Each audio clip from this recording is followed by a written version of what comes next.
Fishing vessel Great Northern Labrador Coast Guard, we are reading you loud and clear.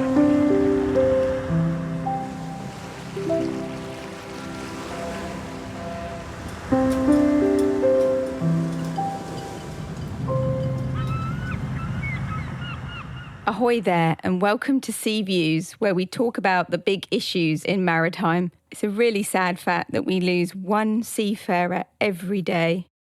And there are estimates we're losing a fisherman every 5 minutes. I'm Julia Gosling. I've worked in maritime safety and search and rescue for 20 years, and I've met some truly inspiring people. I want you to meet them too. Can we all make some changes that will make the workplace at sea a safer place?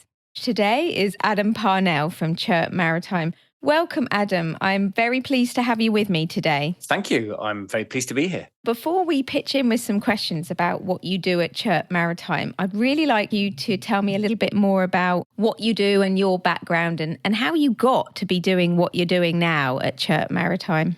Okay. Well, I have been a lifelong mariner. I think I ran away to sea at the age of 18 by joining the Navy.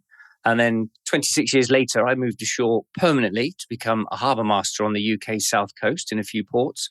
And for the last 2 years, I've been the maritime director at CHIRP. Every single job I've held since the age of 18 has been maritime focused. So in terms of working for CHIRP Maritime, not everybody knows what CHIRP is. Could you tell me a little bit more about what CHIRP is and what it does, please? Yeah, sure. So CHIRP is a UK-based not-for-profit. It operates worldwide and provides an incident reporting service for seafarers all around the world. It's absolutely free. It collects their reports. We identify underlying behavioural causes, and then we share the knowledge that we've gleaned in our online newsletters to raise awareness and, hopefully, avoid those incidents happening again in the future. Yeah, that's the most important part of it, I suppose, is not just collecting the data, but actually spreading that information for other people to take something from it and to take some kind of action. That's absolutely true. And the great thing about CHIRP is no 2 days are alike because we cover all strands of maritime, all sectors. My elevator pitch is that we do everything from a paddleboard to a Panamax. Yeah. That's quite a size difference, isn't it? It certainly is. Yeah. Now, who are you helping? Who are your audiences and where are they? So it almost sounds flippant, but it's every seafarer everywhere, including members of the public even, that travel on board vessels at sea. So we're concerned with safety anywhere in the maritime domain, whether that be at sea or ashore, irrespective of nationality or flag or location or even type of vessel. Okay, so you've got quite an international audience, I imagine. Hugely international. I would say over nearly a half of the reports that we get come from Southeast Asia, lots from America, the Mediterranean. Although we're UK based, actually the reports we get from the UK certainly are in the minority, and it's definitely an international flavour to the reports we receive. I mean, maritime is such an international world, isn't it? The nature of shipping and maritime. How do you make the most out of sharing that information then in terms of connecting internationally at CHIRP? So we've got several ways of doing that. That's a good question. The first one is we publish all of our documentation in currently 8 languages, and we try to get all of the common seafarer languages. So Chinese, Filipino, Indonesian, English, obviously, Ukrainian, Portuguese, Spanish, Arabic. And as well as that, of course, we've got an international ambassador scheme. And at the moment, we've got 50 ambassadors in 29 different countries around the world.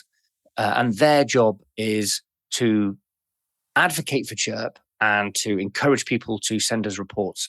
That's brilliant. So they must have all that local knowledge as well and know their industry well in their own sort of region, which must be really helpful for you.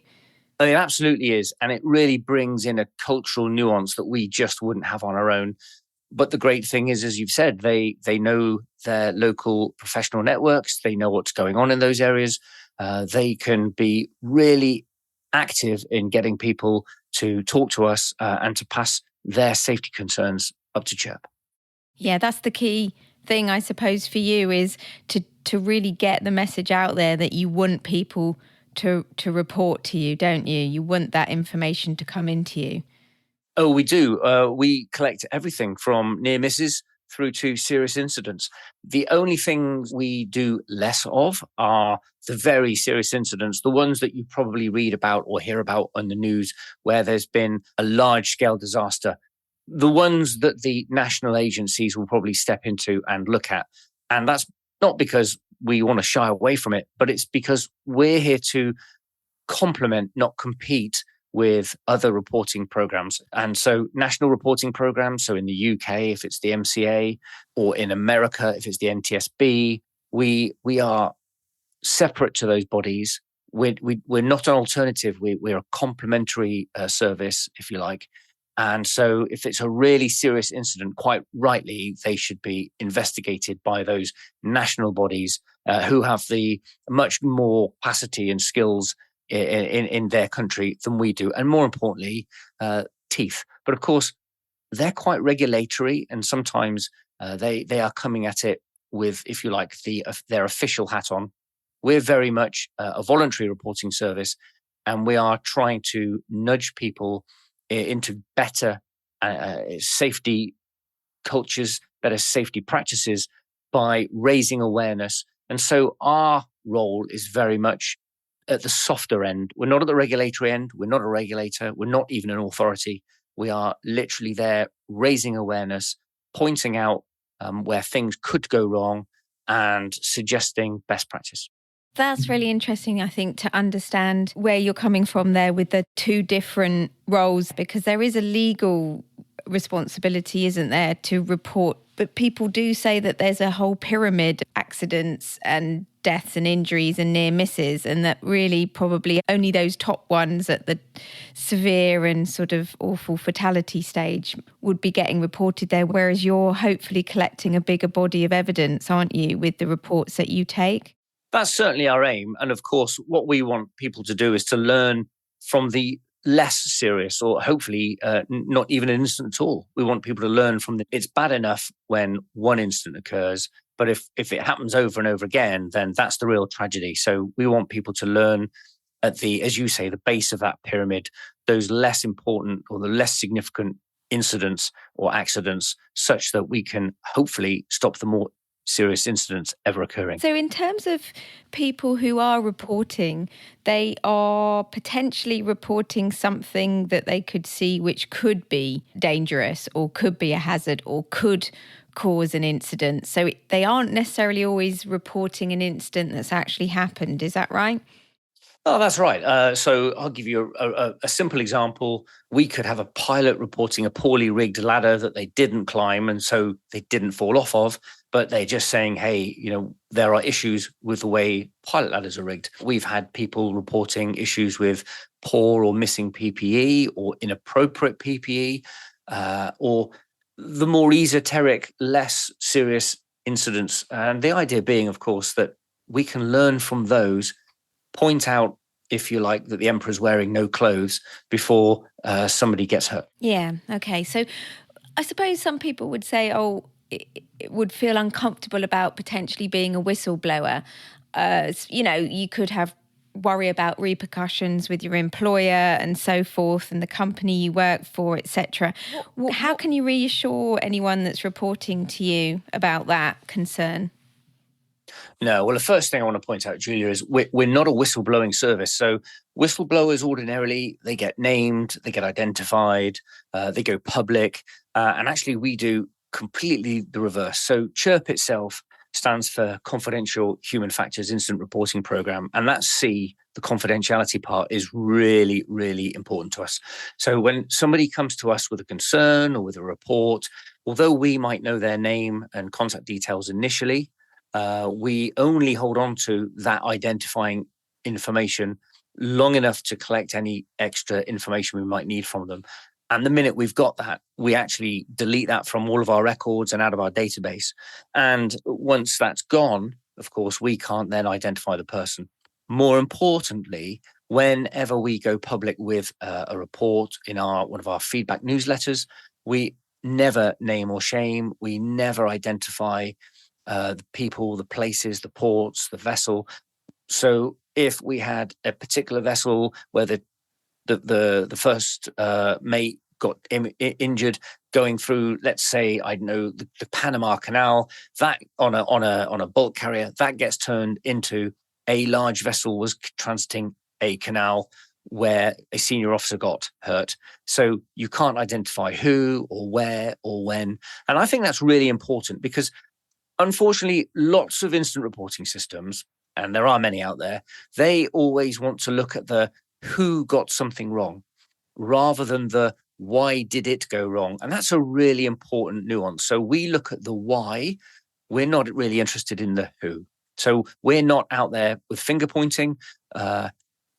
We're not trying to apportion blame. In fact, we try to be what they call a just culture, which is something we've copied from our sister program, CHIRP Aviation, where we want people to be transparent and to be open and say, this happened and we can learn from this, and we learn the lesson. We don't point the finger at the person. Okay, so that should be very reassuring to anyone who wanted to make a report, and they could potentially be helping someone else or many other people in the future from potentially something quite serious.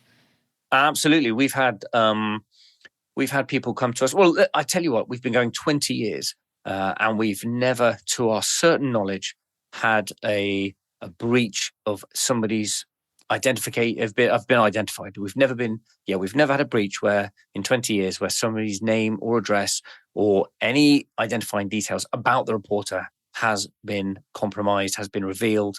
And certainly we even, like I say, even try to hide which port or which type of vessel things happen on, because unless it's super important that we're talking about a particular type of vessel, because that's where the safety learning is.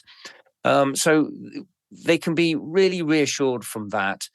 Certainly we've got, if you like, form in this area of keeping things confidential. But as I said earlier, it's really all about that just culture. It's about learning about the incident and stopping them happening again rather than learning who had the incident. Yeah, so you've got a system that's working there in terms of managing information coming out and protecting confidentiality. So 20 years is a good record, isn't it?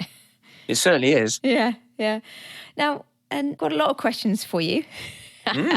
So something that we try and do a lot in maritime safety, you're often trying to actually measure success by trying to measure a negative outcome. So you're trying to measure that something has not happened. And that's our success, isn't it? If somebody has not had a severe accident or a fatality has not occurred. Now, that's really hard to measure. It really is. It really is. Yeah. It's so hard. And it is the sort of the thing that you really hope for in your work, and it's things that I've hoped to find, and it's quite difficult sometimes unless someone actually comes and tells you that they've made a change and something happened and it was down to something that they heard or saw from your organisation. Now, I just wondered if that's ever happened. Has anyone actually made you aware of something that was highlighted perhaps in your reports or your work, and that it actually made them change what they were doing? Do you know, we have, and actually you've hit the nail on the head, because as CHIRP has become more well known over the years and started to receive more and more reports, of course, from our perspective, it looks like we're getting more reports on a certain issue. And you could say, gosh, that's becoming a bigger issue than it actually is.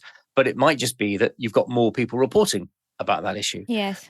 But to take your point, yes, we do. A lot of people come back to us and say, we really like your products. We really like your newsletters. We actually use them as a training aid on board, which we really like. And here I'm going to tie up an earlier point you made as well, which is about the international nature of cruise. Because we put out the same content in those 8 different languages, and the idea with that is to hit people in their first language, not sort of the one they grew up speaking, rather than English, which for some people can be a second or even third language. So people use our reports, they use them on board during training briefs. They can give people the same thing, and it's the same thing to all the different languages that people are speaking, so they can read it in their own language as closely as possible. So often, I'm sure you've been there, or certainly many of your listeners will be. You're in a training environment, and somebody says this could go wrong, and you roll your eyes and you think, yeah, but could it? Whereas the great thing about our reports is these are experiential reports. So they've actually happened somewhere, which really focuses the mind. And then people come back and say, you know what, I read that. And because I read that and I learned that I needed to do this, I've actually started doing that. So thanks. So yeah, we do. We get some really good feedback. So do we see a reduction in numbers? No, but we do get great feedback from our readers that tell us that they've actually taken on board what we've pushed out. That's great. I mean, that is really satisfying, isn't it? Because if people are taking that and using it in training, you've got to hope that that is actually going to have an impact in terms of somebody is going to take some action, potentially save a colleague's life or even their own. And it is actually freely available, isn't it? So it's a training resource, which is internationally in a number of languages for crew, and they don't have to pay for it. No, not at all. It's all on our website. We've got an app, because everybody has an app. So we can literally push this stuff into people's pockets. Yeah. I think that feeling about actually feeling like you're getting a result is really, really satisfying, because we can't always measure the outcome in a number of deaths or number of serious injuries because of the other variables. No, and actually nor would we want to, Julia. I mean, the other thing that our products are used for as well is because we've got this 20-year, if you like, database, this data bank of all these reports, people do come to us and say, hey, what do you know about this incident? Can you, and of course, you'll know that all regulations get made on the basis of evidenced issue of an issue, and of course quite often lots of people don't have the evidence, or you have to cast the net quite widely, and people do come to us and say, what do you know about this type of incident? Have you seen any of these? Can you tell us what the cause is, what sort of context? And then that gets poured into a report, and we've seen papers submitted to the safety committee at the IMO where they've referenced CHIRP material, CHIRP reports. So that's a hugely satisfying, knowing that actually we're not just raising awareness, but that people that are in a position of power to do something about that issue have listened and are actually basing changes on something that we've managed to write about and raise. Yeah, that is a good outcome, because if you work in maritime safety, that's your area now, and it's been my area for a long time. It is ultimately, it's not about churning out information. It's about actually trying to produce something that can change behaviour. I think you're right. And I think behaviours, by and large, really are changing. Now, that's not just due to CHIRP, obviously, but we're seeing younger seafarers now who are much more tech savvy, much more able to reach out and get the safety information that they need, and then they apply it. I think the days of the Captain Ahab types, or I've lost an eye, but I'm wearing an eye patch, and that's a mark of honor. People now are looking to stay safe. And what's really pleasing, we can tell from the tone of the reports that we receive, is that people are willing to speak up and actually take control, or at least feel empowered about their own safety, and challenge and say, I don't think this is right. Now, they might not be able to challenge on board because they might be in fear for their livelihood, or potentially, worst case, even their safety. Yes. But the fact they're coming to us and they give us these reports, we can do something about it. And then, of course, it empowers them, because they can go back on board and say, I've just read a report about this thing we're doing on board. I've just read a report about this that says that what we're doing isn't right, and we need to do it like this instead. And of course, that gives them that knowledge, that power, and it isn't then personalized. They can say, CHIRP has said this, and hopefully that gets heard in a way perhaps that an individual wouldn't. Yes, it's another way of putting across the ideas that can be used on board a vessel. I was thinking the CHIRP, I know about CHIRP because for quite a few years I've worked in fishing safety as well as general maritime safety. And you do cover fishing vessels as well, don't you? So you encourage reporting not just from cargo ships and all the other types of merchant seafarers, but also from fishing vessels, don't you? Which is obviously a pretty dangerous job, isn't it? Probably one of the most dangerous ones out there. And we've always, in truth, collected data from all sectors, including commercial fishing, but we've just not really pushed that into those sectors and said, we're here. And I think, if I'm being honest, that's probably our own fault. I think we've always just assumed that word of mouth alone will spread the knowledge, will spread the awareness that we're here and then people can use us. But of course, that's a little bit unrealistic in today's environment. We've got quite a lot of churn in the seafaring community. There's always somebody new coming on. And so it's not a given that people are going to know about you unless you go out and actually proactively push yourselves and say, this is who we are, this is what we do. Yes. And I think also, dare I say it, in some quarters, some people don't want people to know. Yeah, I was gonna ask that, because you know, I don't think you're as well known as I would have expected you to be, and I wondered if there is potentially, now I might be wrong, but is there a reluctance perhaps on the part of businesses and vessel owners because they might feel that this could show them to be inefficient or even negligent in some way, that they wouldn't promote you as a reporting option? I have had conversations with many organizations and companies who have been really on side with what we do. I've also, unfortunately, spoken to some, and it's a minority of companies who have said, Adam, what you're doing is really noble, but I'll never give you a report because I worry about what you're going to do with it. I worry about what that means about my reputation. I worry if it has a commercial or a financial adverse consequence for me. So really, I'd rather you didn't know. And of course, I understand why people say that, because when it comes to safety, it's one of those things where we don't, and why would you? Nobody ever wants to go to a company that's second best. So everybody has to feel like they have to be perfect all the time, which of course is really unrealistic and can lead to behaviors where people try to hide their issues, their concerns, their mistakes, which of course really hampers safety learning. And that was why CHIRP was established in reality, 20 years ago, because we had to get around this hurdle of people saying, I don't want you to report. And of course, lots of information is held within company boundaries, if you like, and there's loads of learning out there. But there's a really good adage, which is, learn from the mistakes of others, because you don't live long enough to make all the mistakes yourself. And that's really true. Yes, I like that. I can see you laughing. No, I know. I think I got it from a gym poster somewhere, I can't say I didn't claim make it. it up. No, claim it, Adam. I wish I could. But it's I use it all the time because I think it's a really good one. But the whole point and what it's trying to get across is that, let's not let someone else suffer the same misfortune you have. Why not let people know? And of course, if you're a company, you said, we're company X and we've just done this and it's wrong, of course it's going to have a bad impact because people aren't going to use company X. Yes. So how do you get it out there without you strip anything that points to company X or to ship Y or to country Z out of the report? And that's what CHIRP does. That's what the C in CHIRP's for. It's there to stop people. I tell people, and apologies to anybody that gets offended in Switzerland by this, but I always tell people we're the Switzerland of reporting systems because, everybody knows that you're neutral. we can make no commercial gain from the knowledge. We are not interested. We are solely there for safety. We're not going to try and leverage that. We're not going to make a commercial advantage out of it. We don't even care that it was company X. We want to know what happened and how can we stop happening again in company Y.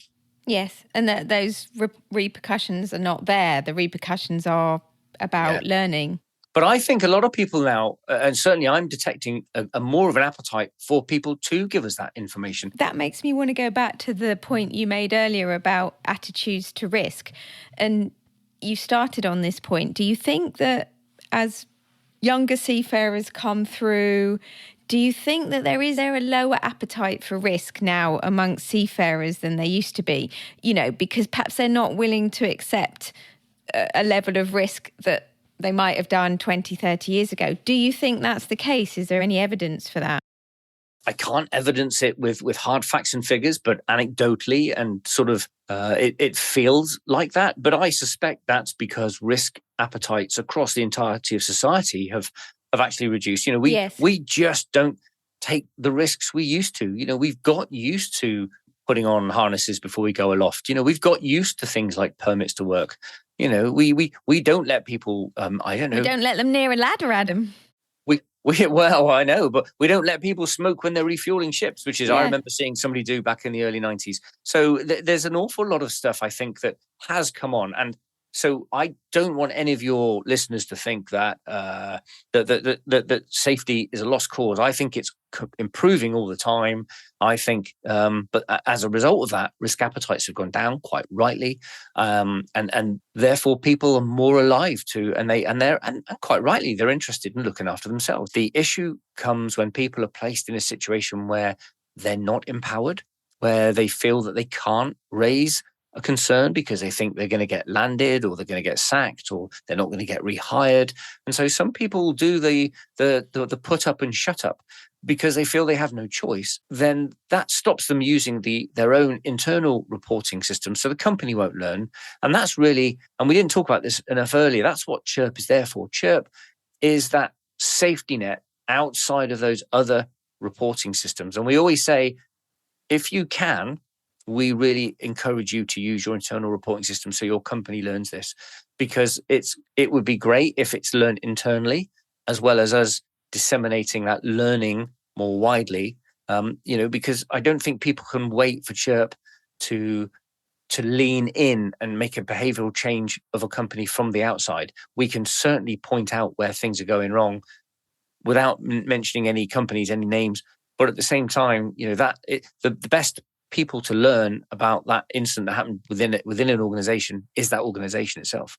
Yeah, I mean, ideally then you'd advise people to report through the internal company's processes. We always do. But if they feel they can't, exactly that. We are there for when people can't. That's what I said earlier about it being a complementary reporting system.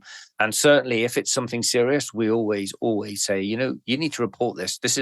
This comes with statutory reporting obligations. Yes, you've told us, that's great, but telling us doesn't stop you or doesn't remove your obligation to report it statutorily. So, and I know that in some jurisdictions around the world, it is the case where it's a valid defense to say, but I told this other organization, so I didn't feel I had to tell the national organization. That is absolutely not the case. No, you don't replace the regulatory authorities. No, you're an additional reporting route.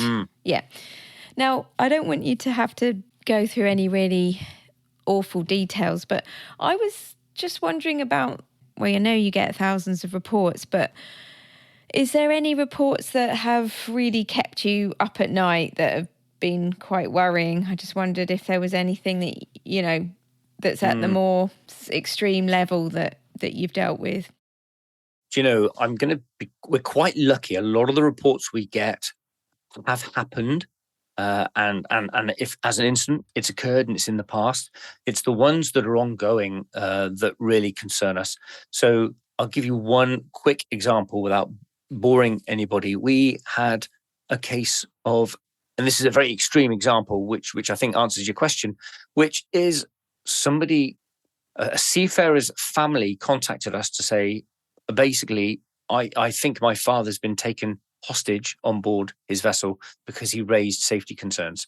And the person that reported it to us said, my concern is that I read in the paper a few years ago that somebody fell off this company's vessel in odd circumstances. Now, I don't know if that's true or not, but clearly that was their concern. They were really worried. They were very beside concerned. Themselves. So they contacted us and said, we don't know who else to go to. We can't go to the company because it's about the company. The vessel is at sea where there is no international jurisdiction. There's no world policeman. We can't. Who do we tell? We thought of you, CHIRP, because you might know somebody who we can tell. And we took this report from somebody really very anxious. And over the next 3 weeks, we liaised with the family because they built up a rapport with us. We spoke to national, as this vessel that was being tracked, internationally because we raised it with rescue coordination centers and with different flag states as this vessel was approaching, and it ping-ponged its way around, didn't quite ever land, but it was being tracked, and we were able to reassure the family that it was being watched and that there were other organizations and law enforcement agencies were involved. And it came to quite a dramatic end after about 3 weeks, where a police had to go on board the vessel and effectively rescue this unfortunate seafarer. Now that's a really, so it ended really well. It ended well. The person was safe. Please do that information. Yeah, albeit they'd had quite a harrowing experience, but no, that certainly kept us awake at night because, this was something that was happening in real time, and there was an ongoing threat and there was an ongoing safety issue that nobody could solve there and then. It isn't a case of like normally the reports are, okay, well, worst case, down tools, stop work, take a step back, reassess, put the right control measures in place and carry on. But when you think that there's somebody potentially in a life or death kidnapping hostage type situation who may or may not anecdotally be the next person to fall overboard at sea, that was a real worry. Yeah, crikey, that's...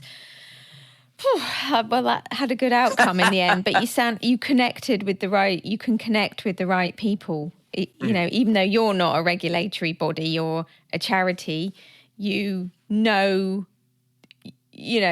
international arena where there isn't, as you say, necessarily a regulatory authority for every patch of sea, is there? Not an active one.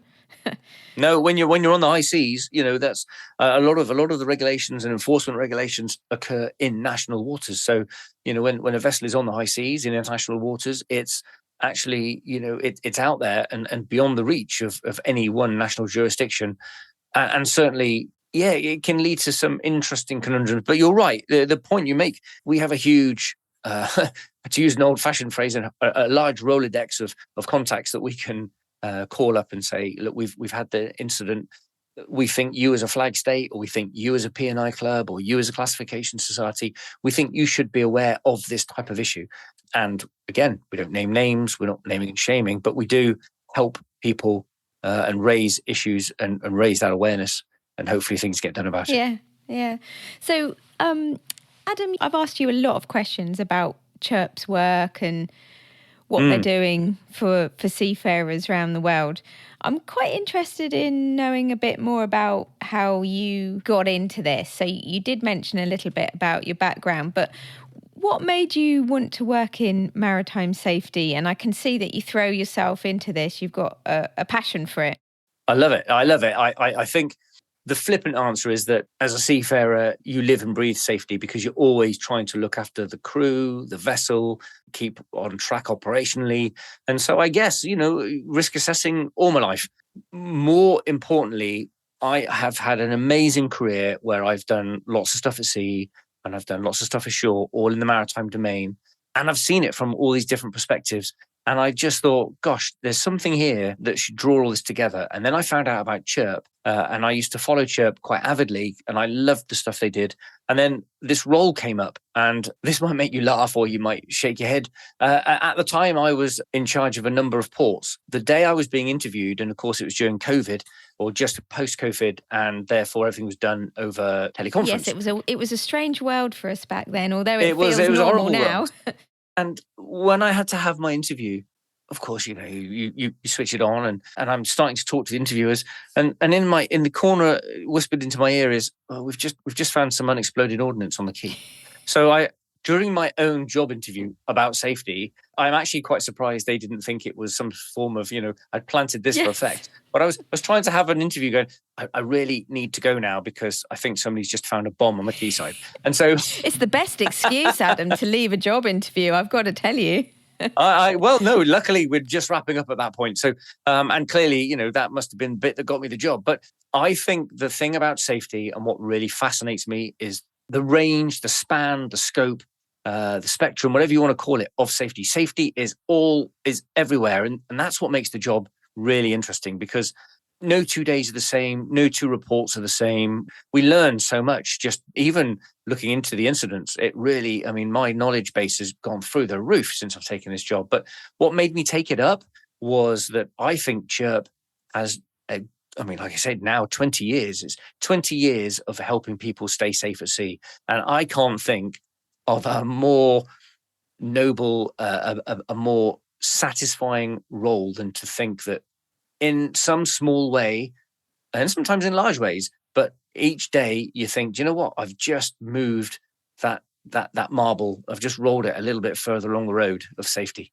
Yeah, and it gives you some satisfaction, doesn't it, in your work? Oh, huge, Yeah. huge. Most satisfying job I've ever had. Oh, well, that's quite an accolade. I actually think this might bring me on to one of my questions that I would be asking all my guests. Now, what do you think would be the one thing that you could tell someone to do today that could make a difference to safety on their vessel? Do you know, it depends on who I'm talking to. If I'm talking to a seafarer, I would say the one thing you need to always remember is that you have agency over your own safety. Ultimately, it always comes down, use your best judgment. Always look at a situation, no matter what the consequences of you not doing a job is. If you genuinely think it's dangerous, just don't do it. And if I was speaking to somebody in management, perhaps an officer on board or somebody in a company ashore that's directing stuff, I would say that, and I don't know the exact percentage, but there is a very high number, somewhere around 80, 90%, that anecdotally incidents occur in the boardroom. They start in the boardroom, but they happen at sea. And why do I say that? It's because quite often, if you have an incident and you look into it and you say, oh, well, that came down to the seafarer being fatigued. Why was the seafarer fatigued? Because they were short-staffed. Why were they short-staffed? Because ultimately they were crewed to minimum manning. Why were they only crewed to minimum manning and not? Why wasn't the people resource matched to the task? Because somebody ashore took the decision not to augment the anything over and above the statutory legal minimum. So the one thing I would say is that to the people who are in authority is to take charge. And the best way they can do that, and a free way they can do that, in case they're thinking, gosh, this sounds expensive, is to give people and to empower people with what's known as stop work authority. That is, every time you look at something and you think, hang on a minute, this looks really dangerous, you say, I'm going to just stop work right now and we're going to talk about this. Clearly, that can't always be the case in an emergency, but 9 times out of 10, when you're doing something that's pre-planned, just take time out, take a few minutes out, just stop work, look at it, put the right safety measures in place, and then carry on. And that's the one thing I would tell anybody in maritime, ask for, and if you're in a position to give it, grant stop work authority. Brilliant. I think that's a very powerful tip, if I can call it a tip, a life lesson. But yeah, well, let's hope someone somewhere makes a difference. But it's very interesting, this journey before an accident happens, because you talked about how management, for example, can actually go back through time and see a number of different steps that happened before that accident happened. And I've had to tackle that in communications that I work in, where somebody's looking for, give me the one thing that can be done that's going to save a life. But it isn't that simple. So when you look at an accident or an incident or a death, you go back, and I've seen many, many investigations in my time and looked at them in detail. And it's very rarely one thing. It's very rarely the final thing. There's a whole catalogue of things that have happened. And the thing that you can really bring that home with is when you have a survivor. And that's when, for me, it becomes really clear that there was a whole catalogue of things that happened that needed to happen to keep that person alive. And I give an example of a fisherman who went overboard one night off Brixham, 25 miles offshore, and he had his life jacket on. His crew, did everything right. Mm-hmm. They couldn't recover him because it was too rough, but they did all their drills. They did everything right. They called the Coast Guard, and the Coast Guard helicopter did actually recover that chap from the water. But yeah, it was absolutely fantastic. Great incident, because he was alive and kicking. And everybody that I worked with at the time, we were so happy and relieved. And I met him a few times. Those feelings that it worked. Everything worked. But it wasn't just that he happened to be wearing his life jacket that night. That was the one thing, the final thing in that process that saved his life. But when you go back, you find out, well, the owner bought the right life jacket some time ago. The owner put in place, say, and the skipper put in place regular drills. You know, they did some training like regularly to make sure they knew what to do when that happened. The boat does a briefing, say, so they know what they're going to do in a man overboard incident. So all those things happened, but they probably happened months and months before the actual day that it happens to someone. And so I find that's quite hard because in safety sometimes we don't have this instant answer. We can't just say, oh, you do this one thing and it's solved. You're right. Yeah, there's no such thing as a silver bullet because somebody would have fired it hundreds of years ago. They really would have done, there are so many things. And that's why we look at the human factors. We, as you've just really articulated there, we don't look at or if you fall overboard, wear your life jacket. We go, okay, but what stops them wearing a life jacket? Let's look at the culture. Is there, let's look at the training. Let's look at the capacity and the competence of the people to actually use it correctly. As you said, let's look at how, is there a culture on board of being made to wear it if you choose not to? And it's all those underlying factors that lead to that safety culture. And ultimately, all of these things lead to a good culture. And then it's the culture itself, which is made up of many different facets, which is what keeps people safe and well. Yeah, and also the personal stories, like you said, that when you can actually say, this isn't a hypothetical scenario I'm telling you about. This is a person. In your case, you don't name them or identify them, but, they are real cases. They are things that have really happened. Every single one. So we've got several thousand reports now, and you think, well, each one of those has, as you say, is a person. And it's a really sobering fact. This is going to be terribly, terribly geeky, but there's a number known as Dunbar's number, which is the number of people that any one person on average knows. And a very clever chap, Mr. Dunbar, decided that we all on average know 150 people well enough that if something bad was to happen to you, they'd be affected by it. And then you think to yourself, gosh, there's probably 500,000 people who are seriously injured and in many, many cases potentially even killed at sea every year. If you multiply that 500,000 by 150, that's 75 million people every year who at some level of impact are affected by incidents. And that's a really sobering number. That's a really sobering.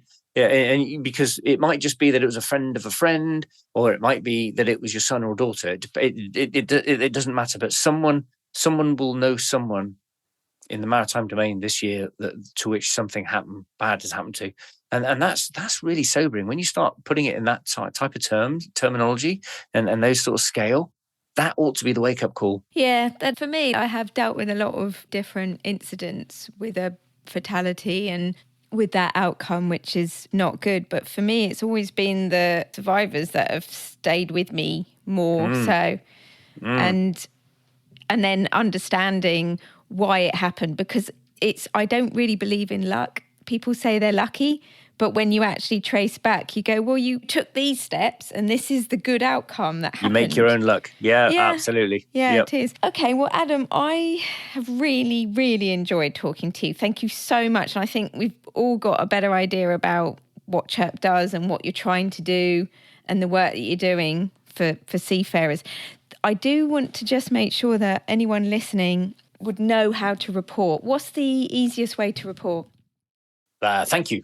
So if somebody wants to make a report to CHIRP, they can either go onto our website, which is chirp.co.uk, and they can time and then click submit report, or they can download our app. That's available on Android and Apple, and that's an easy way of doing it. Or less preferred, but still acceptable, they can email us, reports@chirp.co.uk. So there are 3 really easy ways of doing it. Brilliant. Well, thank you so much for your time, Adam. I've really enjoyed you joining me today.